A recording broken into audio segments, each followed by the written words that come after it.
Hey y'all, we are live for an interview. About to be interviewing my good brother from Pine Bluff, Arkansas, who's doing some amazing work. Alexa, turn off Pandora. My good brother, Steve Hines, who's doing some amazing work. So we're going to interview him tonight on what's going on in his world. I hope you all are having a good night. I think it's going to be an awesome night. So let me get prepared to invite Steve so that we can hear from a good brother who's just out here doing some amazing work. Let's see. Hey, y'all. Thanks for joining us. We're waiting for Steve to join us so that we can invite him. We're going to interview a brother who is out here doing some great and amazing work. Y'all know I love interviewing people who just making a difference. So, Pine Bluff, get ready. I love just seeing amazing people. Let me see if you are on, Steve. Leave a comment, Steve. If you on, I don't see you. Hey y'all, hey everybody. We are getting prepared to interview Steve Hines. This brother helped put together just a huge event where for back to school, and we just want to interview him and get some insight on what he is doing for our community. Let's see, Steve. Okay, Steve. I'm adding you next. Confirm. Click confirm. It's you now. Hey, Steve. Hey, hey, Hey, so glad to have you with us. How are you? I'm fine. I'm fine. Good. I'm so glad you are here. I'm excited. So let me just give you an introduction, guys. Steven is in Pine Bluff, Arkansas. He's a barber who he's just doing his thing. Steve, tell us about Mhm. yourself. How did you get into the business, and why are you so passionate about also giving back to our community? That's what I want to talk about with you. But go ahead. Uh, how I got into the business, I mean, it really backs up a long time ago. Uh, Building the passion to become a barber. First off, I was an artist first, and I do a lot of lifelike uh, art, and with being an artist comes everything. You see everything as art. So barbering uh, came when you growing up, and but let's say this. I lost my mom when I was 12.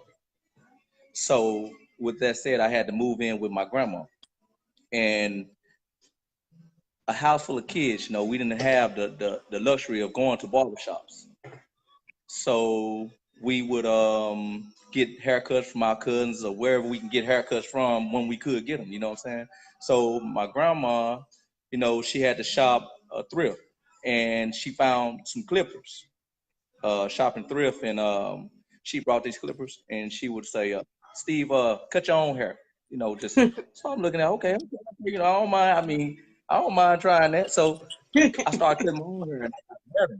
And it looked bad, but other kids gonna critique your haircut, so you gonna learn. So, I mean, so other kids after all the critiquing and they telling me where I'm messing up at, I started to learn, and there's other kids in school that was cutting that was better. So I got up under those guys like Rod Luther and all these guys here that was doing their thing, and I started learning to get a little bit better, and then I started cutting my cousin's hair. And then before you know it, the whole neighborhood was coming, and we had kids getting off the bus with a couple dollars to get their hair cut. You know what I'm saying? Because their parents were sending them down there. So I cut hair on the Wow. porch. 13, 14, and I got better and better and better, and with that, I made it art. And um, as I got older, I ended up getting in some trouble. I was in barber college, and I ended up leaving, and I stayed gone so long that I lost all my hours. And so I came back, and I decided to go back to college for it. So I went back again and started all over, completed it. And my pops always told me, if you can't find a job, and the trouble that I got in, I mean, it's no secret to everybody. I've been to prison. So coming out of prison as a black man, I mean, you got all kinds of um, bridges stacked against you. Yeah, yeah. So you gotta learn how to hop and climb and duck and dodge and get all around that. So my pops always told me, said, if you can't find a job, you create one. And that's what I did, you know. Wow. I love that you were able to basically get out and get yourself together. But were you, when you were locked up, did you have to take any courses for Barbara while you were locked up, incarcerated?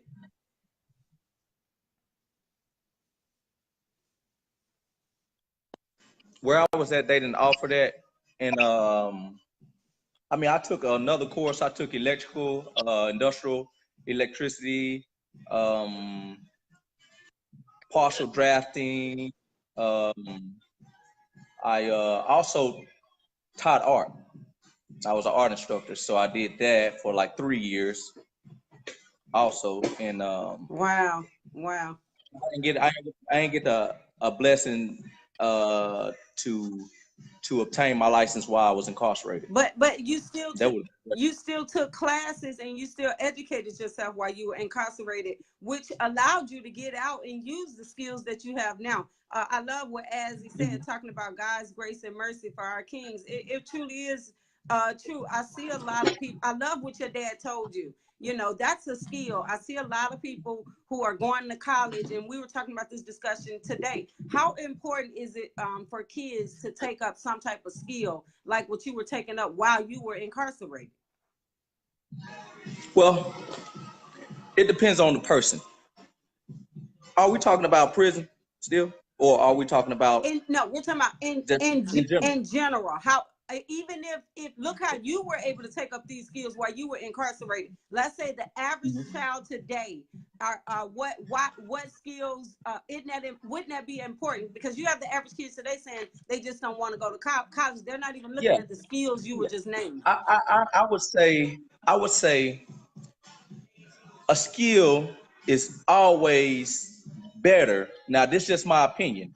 I mean, most of the people that you see, the successful people in this world, they don't have the college education. They didn't waste all the years in college and become successful at taking care of themselves, families, and whatever else they had. They had to obtain a skill, and using your hands is always going to be the best. I mean, using your hands, you can just think, if I'm going to go to school for 4 years in college to obtain one degree, right? In those 4 years, I can obtain several, So, skills yeah, that I can use now. Not that I have to put in an application to be hired to yeah. use. I can use these right now. I can build my own job. I mean, you require a skill that becomes a need for everybody, I agree. you know. I agree. And I love your mindset about what you just said. At what point did you step out on faith and say, I'm going to start my own business? And now you have people who work under you. They actually, what I did, I came back and I opened a barber stylist shop. And stepping out on faith was a big thing because when I came home, the only thing I had left was a home. I sold at home, so I crack jokes about it. I went homeless, basically. I went homeless and I stayed in hotels. I had the options to stay with my sisters, but they're older, so I didn't want to be in and out the house, so I wanted to give them their privacy. So I stayed in hotels, but I obtained an old laundromat, and I took that laundromat, and with my hands and skills, I remodeled the laundromat and turned it into a barber stylist shop, all while I was still in barber college, Wow. you know. And so when I graduated, I had a home for myself as far as work. And not just that, I created another place for other people that may share the same similarities or are coming out of barber college or stylist, cosmetology school, where they'll have a home also to come and work, and we don't look at your background, a lot of stuff like That's that. good. So basically, um, I stepped out on faith, and I decided to build work first. I feel like if you can obtain a way to make a living first, you can go ahead and make a living second. First you got to be able to support yourself, and you got to obtain a place to do that in. Whether you're going to be you're going to get a job, which is not a guarantee coming out of college or whatever. It's not a guarantee that you're gonna just land a job and making you the kind of money that you need. And I don't need much money to live. You know what I'm saying? So I took my money, built this shop, and I created jobs for not just me, but everybody that works in here. So they don't work under me. They actually work for themselves. I love as a barber I college. Oh, I love how you put that. I mean, you're absolutely right. They're working with you. You laid the Right. foundation for young men to follow in your footsteps. Let me tell you what I Right. love. I love that I had the pleasure of working with you and some of these young men that you're talking about. Thanks to shout out to Nathaniel Baker. Thanks to Nathaniel Baker for the back to school event. Let me tell you, that was one of the biggest events I ever seen. And let me tell you why this was powerful. This was powerful for me because you were able to get so many businesses to come together. You all brought so many people together. In the past, we all are doing our own separate things, but this allowed us to all leverage off each other, make this event so bigger. How did you get your hands into planning and giving back to the community? There was a lot to do with John and a lot of people that wants to do it. Giving back, I mean, that's part of us. We are giving people, so once we tap into that and find out who we are, we automatically wants to give back. How did we reach so many people? Actually, the people reach out to us. I mean, they kind of like, like if you put it out there and it's for a good reason, everything comes together. We kind of like threw it out there on Facebook, and everybody just took a bite that we didn't think, you know what I'm saying? And everybody started biting on it, and they was like, yeah, man, that's a great idea. We've been waiting on something like this. We've been wanting to do this, and we picked the perfect day, a day right before back to school, and we hoping that we can continue to do this. But John Smith is a shop coordinator. We had Kendrick Red Harris. He was the first one to put it on the book, and when he put it on the book, everybody just bit it. That's a good brother there. He Shout out to Red and Big Nate, you already know Nathaniel. Yeah, Whitney. He. Go ahead. I was just what you naming saying? More people. Go ahead. I'm sorry. Go ahead, Whitney. Oh yeah. All these guys, which you got a chance to meet them. But it was like a big circle of things. Everybody came together, and everybody had their own access to different stuff that we needed to pull it all together. And so it was just great teamwork from independent shops and independent restaurants and other kind of businesses. You got out there yourself. I don't know how you got out there, but I'm sure that you know how you got out there. I'm just saying that's how you got out there. So I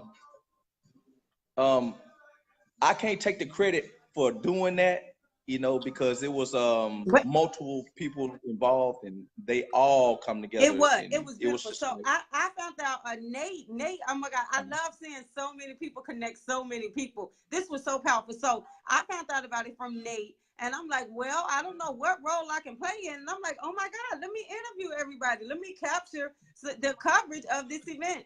And then I ended up talking to Jeremy, auto body shop, and he had he had happened to just text me and say, hey, can you make a flyer for me? And I'm like, what do you need on the flyer? And he said it was for a back to school event. I'm like, why don't you just partner up with, We Are Community and do what they're doing? And, it was just beautiful to see so many people, like you said, be on board and come together and say, let's do this thing.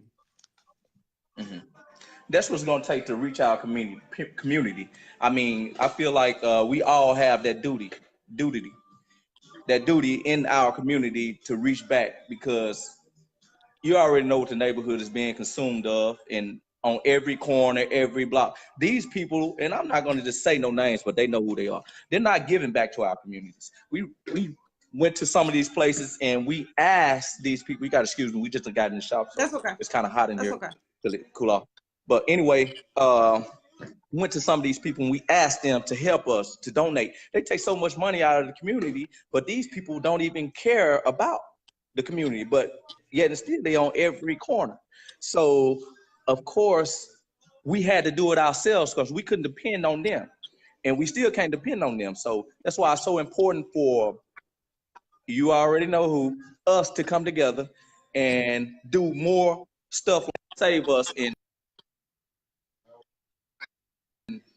we do this often, it'll get in repetition, and I, more people will join in, and more people will do this, and that's what it's going to take and for us to reach our own. We got you spoke on so many different points. You're right. A lot of times we're supporting people who not even supporting our own community, and that's what my every interview, especially on Sundays, that I focus on is for people who are out here doing the work, because there are people like yourself who are out here going far and beyond to do the work, and it does make the difference. That's why we started the Support Pine Bluff page, because we want to support people who are here doing the work. You go above and beyond to see you and so many other people to see an event like this. I seen Alderman Stephen Mays wanting to partner up and host another event with you. Can you talk about that? yes. I think he wanted to go down on Main Street, and it's going to be something just like we just did. Um, we hadn't really just gotten into detail about exactly what it is, but Junior did come to the shop, and he have this bright idea that we thinking about too. It's gonna be bizarre. You're gonna hear about it. Uh, he wanted to go out on Main Street, and he wanted to do something similar. I don't know if it would be for another like giveaway for the kids. In mid season of school, That's good. they're gonna still continuously need support and supplies and different stuff like that. So I don't know if it's gonna be based on that, but he hadn't really just got with me and told me exactly what it's gonna be Okay. based on. So it's hard to elaborate on it, and I really don't have all the information. But But I whatever it is, I love we ride. I love how the event was so well organized. So many people came together to plan for what's next. The fire department came out. The commissioner came out. The police department came out. So many businesses came together to put the logo "We Are Community" together. Can you talk about Right. how important it is for us to utilize the resources that are around us in our city? Well, they are part of the community. So without them, we'll be in a whole lot of trouble. You know what I'm saying? I mean, we may not be able to see it that way, but like American Red Cross, all these different groups that are in our community, it's important that we get them involved, because nowadays people fear them. People don't use them as they should use them. I mean, people are straying away from them, and that's help. If we get them involved and we get people to communicate with them and feel more comfortable around them, and then maybe we can shape the community as a whole. But we have to get those people involved, because those people are part of our community, and then they have great resources. They have resources that we can't even reach. They have stuff that they can get to that we can't get to. So, and they are part of the communities, and they always reach out to us, and they always ask us. It's just that we don't accept that offer. Mm-hmm. We don't reach back out and say, hey, we need you here. We need you here. Could you bring this? What else could you bring that could help us? And these people will be glad to do that. And the more we do that, the more comfortable the community would be with being there. When they see fire trucks there, Mm-hmm. Yes. American Red Cross, the police, they see, different people that we really don't associate with like we should in our community. That's When they see them at these events, mm-hmm. They feel more comfortable in a sense, That's we're real. coming out. And, You spoke on so many different facts. Paul Muhammad wants to know, which minister inspired your life? well, I had several. I listen to all. don't just limit myself to one minister, you know, from Baptist to um, Islam, you know, uh, Farrakhan. He's real great. I mean, he has some great. I mean, he's one of those kind of guys that open up your mind. You know, if you got a closed mind, and that's some of the things. That's the reason why people don't listen to what he have to say, because they mind are closed. If you open your mind and you listen to what he have to say, he can inspire you. Now, this is a man with powerful words, and he's not afraid to say whatever he's going to say. Now, that don't make him out to be a racist. That don't make him out to be a bigot or being biased or any of those things right there. It just makes him out to love his people and to warn his people. You know, a warning is not always when you're receiving a warning, you always take heed to a warning, you know, however you perceive it, you know, even if you don't use it, you know, you always take heed to it. So I would say he was my biggest inspiration, even though I'm not a Muslim by title, you know, but as he said, I'm a Muslim by birth. I like, It makes no, sense. you're right. I like Farrakhan too. You're right. And he does give some educated facts, and he does Yeah, speak nothing but the truth. And that's what and I like that he a cursing preacher. I love that he yeah, definitely tell the truth. Who yeah. He else keep you going. I'm sorry. Oh, go ahead, Now, I go was ahead. just gonna say, who else inspires you in life, and what motivates you to have the heart that you have to give back and help our community? Um, Giving back, and who else inspired me? Uh, I would say the heart come from the struggles that I've endured throughout my life. So I became passionate about. It makes me feel good when others that need and you're able to give Mm, to them. It makes me feel good to be able to give to them, and then they'll give to somebody else. You know, somebody gave to me before, you know, and that's something that you never forget. You never forget who helped you when you were struggling. Now, they may not be able to help you with all your problems, but they can give you something that could give you a boost. And no matter how small it is, you know, and I think that's what my struggles is what made me develop the heart that I have now, because growing up without is it can be a curse or it can be a blessing, hmm you know. hmm I think to me it was a blessing growing up without, because I understand what it feels like not to have, you know what I'm saying? So uh, when I receive something, you know, if I don't need it, I pass it on. That's good. You know what I'm talking about? That's good. Or if I receive something and I have enough to give somebody else, I pass it on, you know. hmm Or especially if it helps them. If it's kind of like having $100,000 just sitting in the bank, you know. I mean, you're not making no money on that. I mean, it's sitting in the bank, so you ain't getting paid nothing with it just sitting in the bank. So if you can give that money to somebody that can use it right now, let them use it. You're not using it. I mean, That's good. so I feel like that. So inspiration. Of course I grew up in between two churches. There's Greater Mountain Calvary and Highland Baptist Church. You know, so we had to choose one or the other and be there on Sunday. Yeah. That was my grandma. That was law. You gonna choose one of these churches and you're gonna be there on Sunday. And Greater Mount Calvary was the church that I chose. It was directly across the street. I go over there, and it was this. Um, I came in under Reverend Fan. That was before Reverend Fisher took over, and I used to love to. I was inspired by everything. I like old reverends. Reverend Loudon from the North Side. Do anybody remember him? Anybody on here remember Reverend Loudon? Reverend Loudon. Now this guy here, now he was funny. My mama used to say, I just want to share this. My mama used to say that I was a devil because I used to laugh at this preacher. This guy, I got to share the story.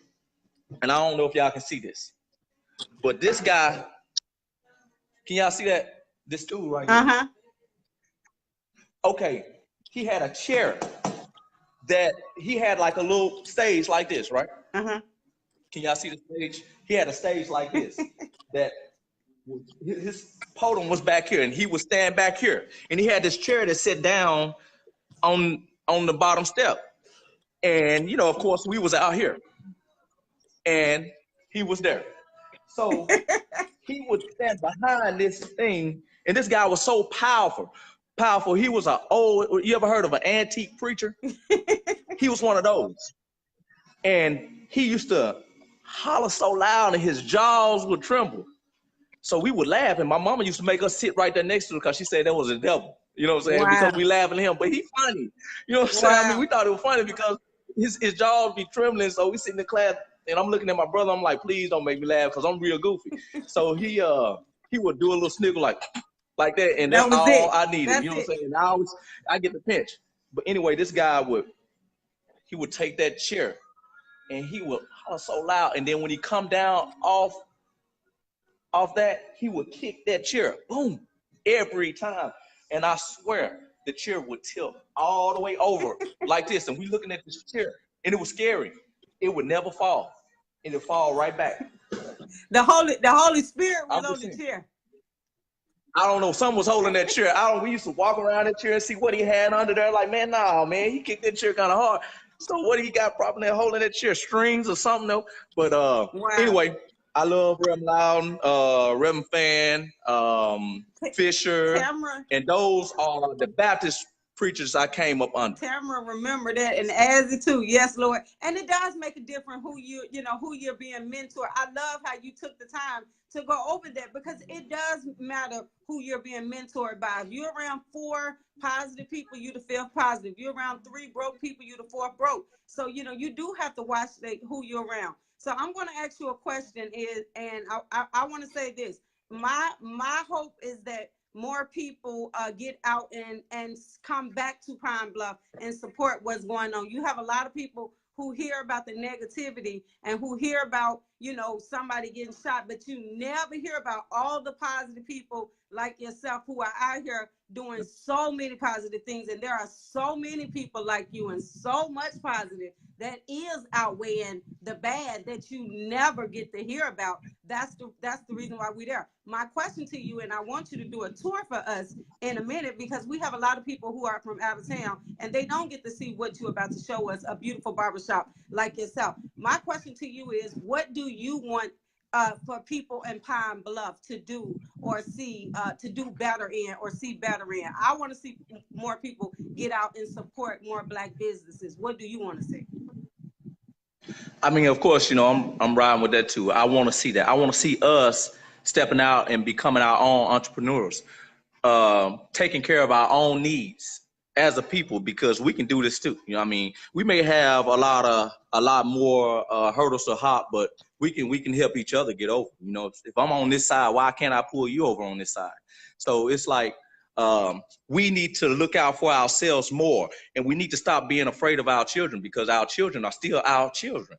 You know what I'm saying? I mean, being afraid is what keeps them angry at us. Don't nobody want to be led by somebody that's afraid of them. How could you? I mean, that's like a cat leading a dog. You know what I'm saying? Don't nobody want. I mean, we are their leaders. So why are we afraid of them? Why are we so afraid to step up and say, "Young man, can I talk to you for a minute? Mm-hmm. Young lady, can I talk to you for a minute?" I mean, ask them how's your day?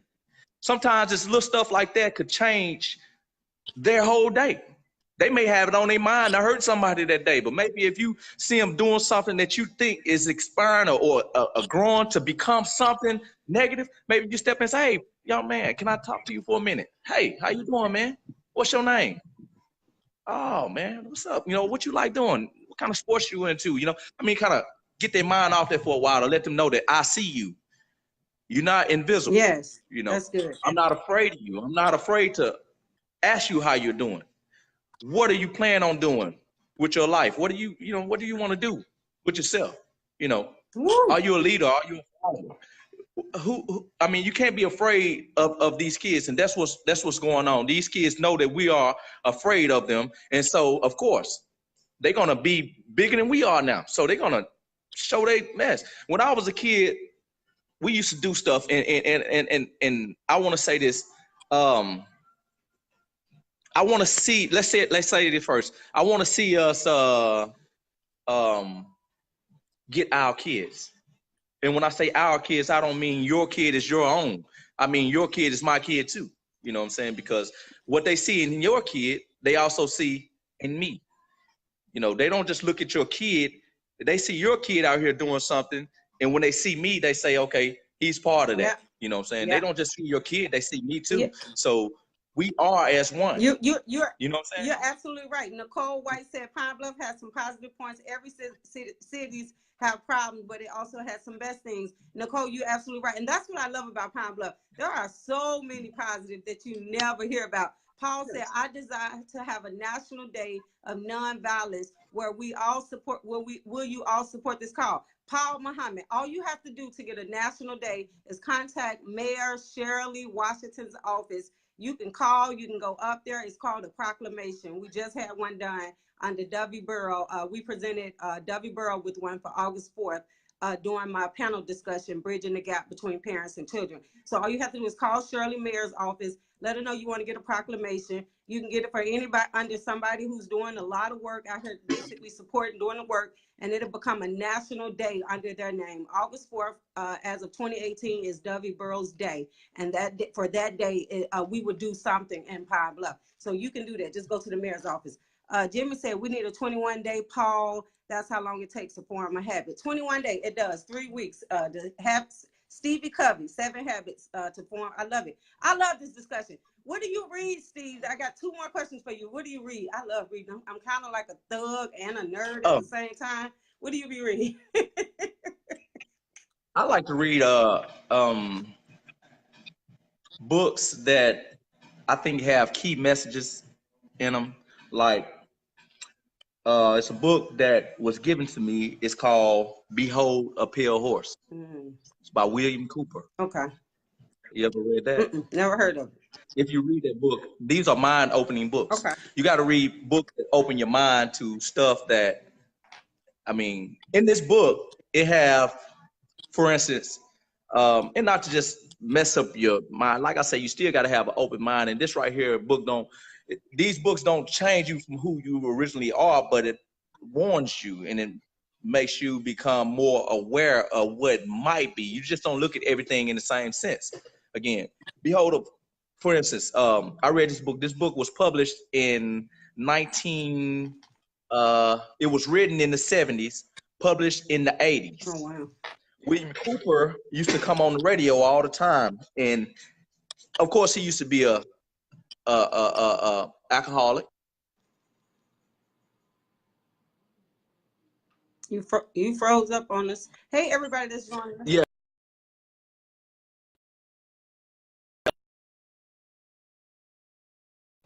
He was let me go back. He was a alcoholic, right? And he used to come on the radio all the time. And they used to have different discussions with William Cooper. William Cooper was in the military all his life, and he was in one of those national intel units where they had like all this private information, like that they didn't want to put out in the public. You know, I think he became a porter in there. And in there, he used to peep and he used to look in some of the files and different stuff like that, you know, as he did his duty, you know, for the military. Well, so when he retired. Why do we need to read this book? We need to read this book because it speaks of stuff that happened way after he written the book, basically. Okay. It shows pictures, not just stuff that has happened after he written and published the book. By the way, he's deceased now. Okay. Who killed him? You know what I'm saying? Okay. So he spoke of his death in the book. In the end of the book, he spoke of his death. He tells you exactly who's trying to kill him. Okay. Why? They did come on the radio and they did say that this guy is out of his mind. They said that this guy is a drunk. Well, he said if you ask any of his friends, he hadn't taken a drink in months. He said, now it's true, he was an alcoholic, but they wanted to detour you from this book because this book he speaks of in I don't know how he obtained this information, but he got it and he put that information out there, and they didn't want him to publish his book. It sounds like a self-help book too. There are a lot of books that's out there, but we definitely have to check out William Cooper. And Tamara said check out the book Joyce Meyer's called Battlefield of the Minds. It's a great book. Self-help books are everything. Steve, real quick, can you give us a tour? We have a lot of people who don't get the opportunity or haven't been home, who want to see what's going on at home, and we need to see how lovely your shop is, what's going on. Give us a tour of your shop, please. Okay. Well, of course, if you look around, it's huge. Yeah. I had 10 chairs here. 10 chairs, displays, mirrors all the way around. Okay, okay, go ahead. We have dryers here, and we're extending too. So it was a car wash attached to this building. We tore it down, and we building another 75 by 30 over there. So y'all look for that. That's coming this summer. Oh wow. We got pool tables. This is the first time I've seen a pool table in a barbershop. Oh yeah, we got two. Yeah, I got to come on out here. Let me see. Is that you get your feet done too? No, those are shampoo bowls. Shampoo. Oh, okay. See, I had a station there, and the stylist used it. We had some water problems on the station, so I pulled it out. And to if you look at each one of these stations, let me show you. Each one of these stations have its own water supply. Oh wow. See? So every station has its own water supply. Wow. That's all 10 stations have its own water supply. Wow, I love it. So every station has its own water supply. Okay, and that are the shampoo bowls. Okay. See, I had it where every barber or stylist could shampoo their customer or client at their station. Right. You know what I'm saying? But it's kind of bad on the station, so I decided to put in individual shampoo units. That's your spot. And that's what those are. That spot is huge. And this was an old cleaners at first? It was an old laundromat. Wow, that is huge. Yeah. Where you located, Steve? I'm at 3001 Miramar Drive. And let me show you the logo here. 3001 Miramar Drive, guys. Go and check this brother out. Artists and Blades. Let me tell you something, honey. Artists and Blades put it down. When I interview every brother I interviewed at that event who was cutting hair and Red as well, everybody was so excited just to be there, to be in the presence. Now, what is this? You got a vending machine? Yeah, we got vending machines. Yes. We try to make it real convenient. Yeah, I got to excuse this hall. We got a lot of stuff in here. But look, see, here's some of the art I do. Oh, wow. You do this? Yes. Oh, wow. You are pretty creative. Look at that. Shut your mouth. You can sell that. Yeah. That's my lady there. That's Harriet Tubman. Yes. Yeah. Beautiful. Martin Luther, Obama, Harriet Tubman. You got all the Black kings and queens.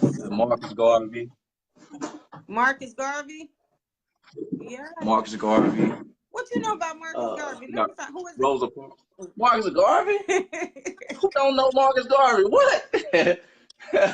Good stuff. Say, I don't know. He was trying to get us up out of here, though. I know. Okay, wait. He said, back to Africa. Let's go. I love it. You trying to get us up out of here, huh? He sure was. Nathan, you said true artist. You are Malcolm X. You are a true artist. I did not know you drew. How do you find time to do this? I'm sure that's like therapy for you. I'm struggling with the time to do it now because I'm doing so much stuff. We have a break room. This is huge. They have lockers. Some of the lockers we hadn't opened yet. Of course, they still wrapped. Here, I love that you were got saying. our own fridge. Wow. We make sure the barbers and stylists can wash their own towels and different stuff like that. Of course, we have sink, and we ain't gonna show you all that. So, my office. This is so nice. Let me get here, and I'll show you the office here. This is huge. Oh yeah, we got sports, free Wi-Fi. I mean, if you name it, if we don't have it, we're gonna get it. Wow. I'm like looking like, wow. So it take you like an hour to get to your office from the We got the security where you can. No, we got the security by the door, so you can before you go out, you can look on the camera and make sure everything is clear. You know, we want everybody to feel safe. That's really good. My office is a little.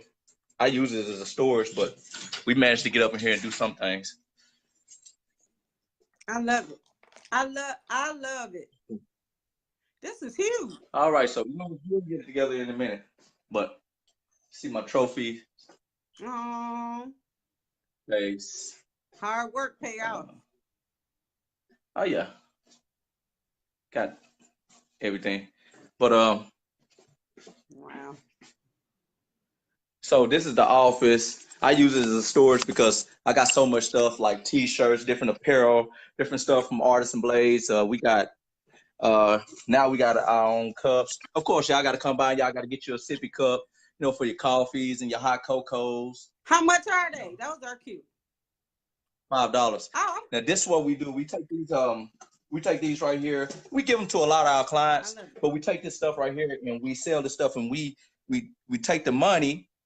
Of course, we have all kinds of shirts and okay. All kinds. And this is the money you all use to give back and put on the events. Right. Exactly. You know, we feed people with this money, and we do all kinds of stuff. We are community. How many CD shirts? How many book bags? I know you all gave away hundreds of book bags. How many book bags did you all give away? I can't remember exactly. Trevina Jefferson over at oh, those are cute. I'm coming to get my Barber College. Not the Barber College, but the school here in Pine Bluff. Okay.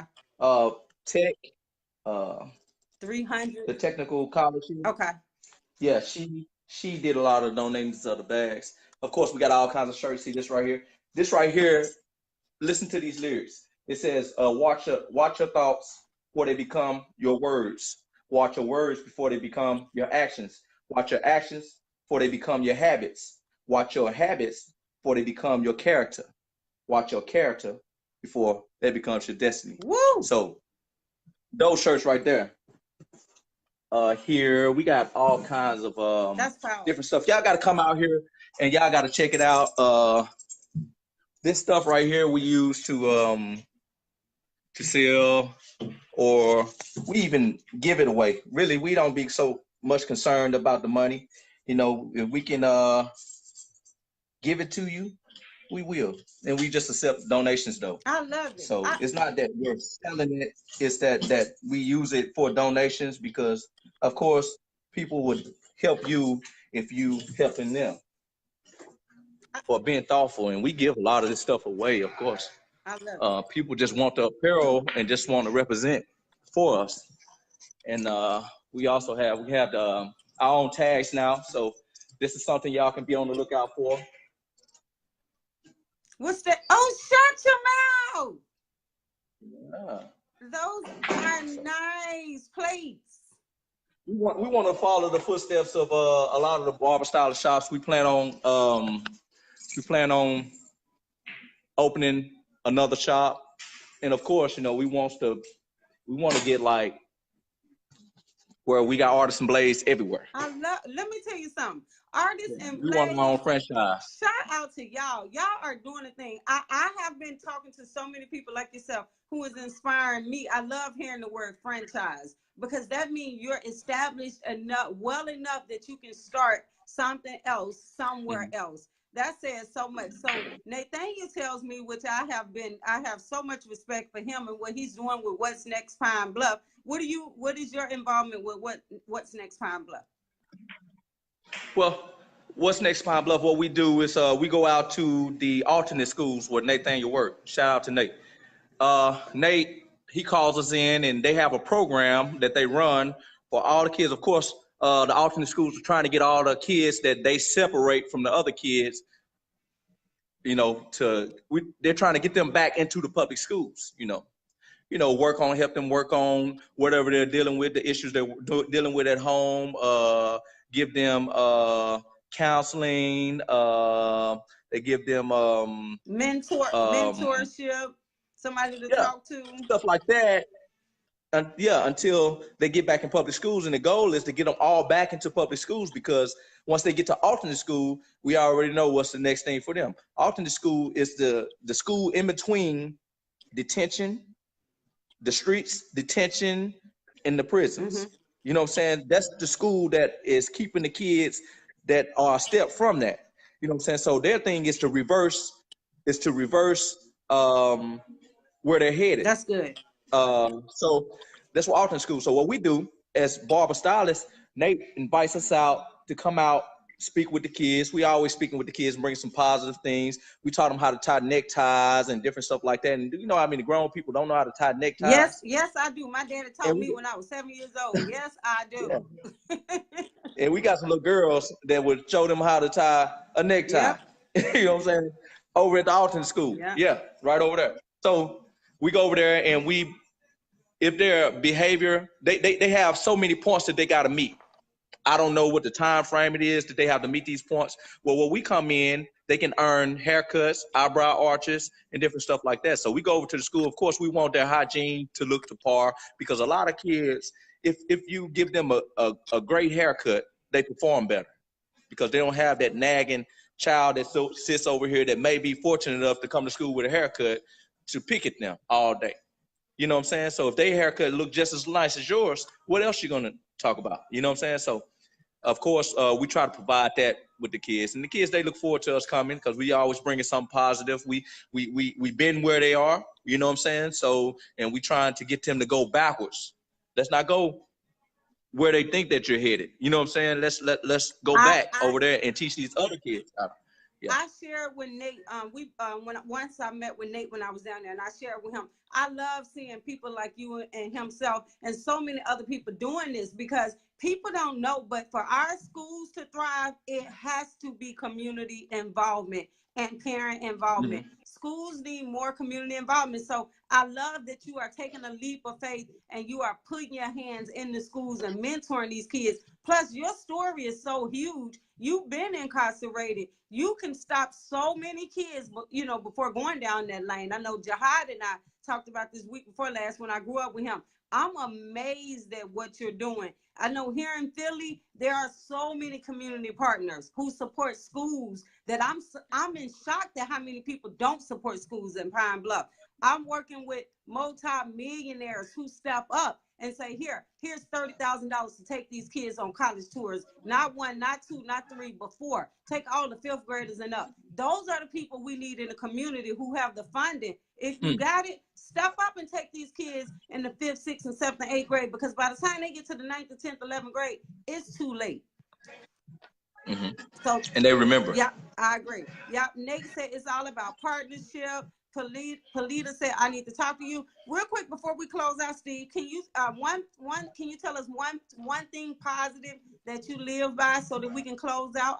I want to, for you to say that, I want to thank you for taking your time for coming on here. I want to thank you for being a pillar in our community, and just thank you so much for doing the work. Can y'all please put some hearts on the screen for this brother and share this video, because all we want to do is keep putting encouragement into people who are doing the work. You would never see me interviewing anybody who's not doing the work. That's all I want to talk to, is people doing the work. So put some hearts on the screen for this brother. And before we close out, Steve, can you tell us what is something positive that you live by that we can live by as we go on after this call? You got to live by prayer. You know, you gotta believe in something, faith. You know, if you believe in something and you live by it, it makes it much easier to achieve. If you wake up angry, where I had this episode that I went on a guy that sent me to prison years ago. You know, 18 years, I hadn't seen him in 18 years, and I went berserk. I was out of line. You know, I got on Facebook and I just really just blasted the guy. You know, just put him all out there and told everybody who he was. I was wrong for that. You know what I'm saying? And I had to deal with myself for that. But that's how my anger came out. You know, but I had to pray and I had to try to get myself back on track. But I feel much better after prayer. So praying is something that you got to live by. You got to live by faith, right? You gotta believe in yourself, right? And you got to set goals, and you gotta small goals, and you gotta accomplish those goals, and you gotta go forward. You can't let nobody tell you or stand in your path and say that you can't, you won't, you this, because you're your own person at the end of the day. You know, you make your own decisions. You know, with everything that you decide to do, you decided to do it. You know what I'm saying? So you got to pray. Prayer changes things. Prayer strengthens your faith. Prayer changes attitudes. Prayer changes your well-being, health, everything. Prayer is a way of life for me. So I pray. I might not go to church as much as I should, but I pray, you know. So Wow. I live by prayer. I live by faith. I live by um, um, staying in my own lane and chasing my dreams and goals. Even if I have a dream that I hadn't got to, you know, I'm not going to detour nobody else from there. So I stay on that path of going forward. I want to say this too before we get off. Me and Steve Mays Jr. I love that's and my this to anybody. That's my classmate. Yeah. We are putting together a flag football team, adults, 30 and up, and we challenging every child, every young man that think he can run a ball. If you think he can kick us, we got Big O. Y'all know Big O. Let me show y'all Big O right here. Now look, he ain't gonna hit you now. He a big guy. Now we're gonna be playing flag football. So y'all young men, y'all don't get scared. Y'all don't get scared now. Y'all come out. Hey. Yeah, there you go right there. Hey. We played with the kids one year on Easter. All us old dudes. And we smoked them kids. And we called them out again. And we called them out again. We, you know what I'm saying? They need to build their teams, you know, because this is going to be war on the field. I love Flag football. Look for it soon. We're going to be bringing it in, and we're going to challenge all the kids. And also that gives us a chance to talk with the kids. Oh, my God. Let me tell you something. I love it. I really do. I love that idea. You know, wait till you see all them old men out there falling. And think they got it. That's gonna be funny. But when you start parent engagement, kids want to be engaged. Sometimes they don't want to be watched. Right. They love when we come and watch them perform, but they love when we come and engage with them. So I love that not only are y'all coming to watch them, you're actually playing and engaging with them. That is huge. I sit on a couple leadership teams at school, and that's one of the things that I noticed. A lot of the programs focus on just watching the kids or putting on events for kids. And when we did a survey, the kids said they want us to engage. So Steve, I want to play. Is it Easter? What I need to do? Look, you might have to be a cheerleader now, because we're gonna need some older cheerleaders too now, you know, because you know they're gonna have their little cheerleaders now. We can't get you out there. But look, my daughter played with us last time, so this was a girl playing on our team against these teenagers. And we did these teenagers something different. I'm talking about they was athletic, but they wasn't organized. See, we just want to show the younger generation that you have to be organized. Yep. You just can't show up. Right. And don't come here and lose, because we're gonna talk about you. You're gonna have to go back and recruit. And that's our way of getting the young guys, because we got some athletic young men out here with their pants sagging, big pistols in their back pockets. These guys, and they just need somebody to reach out and be like, hey, look here, man. How about you put your gun down and let me kick your tail in some football? Steve, I love that. I love that idea because I'm amazed at how many kids have guns. I mean, some of my little cousins, 13, 14, I'm like, oh my God.